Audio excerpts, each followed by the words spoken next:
I just left the room where we had the negotiations about the digital identity, and I have bad news.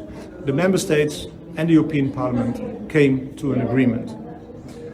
That means that probably not far from now, the digital identity will be a fact in the European Union. Right after this agreement, Commissioner Breton said, now we have the digital identity wallet, we have to put something in it. And what he meant was the digital euro, also known as the central bank digital currency. And this is a very bad development. They always promise us not to make this connection.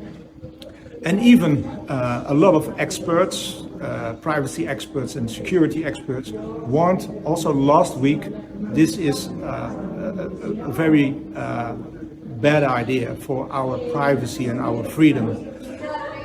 And still, this digital identity is pushed through.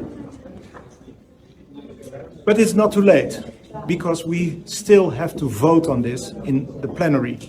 So what you can do, send your MEP from your member state an email and tell him or tell her that you are against this tool.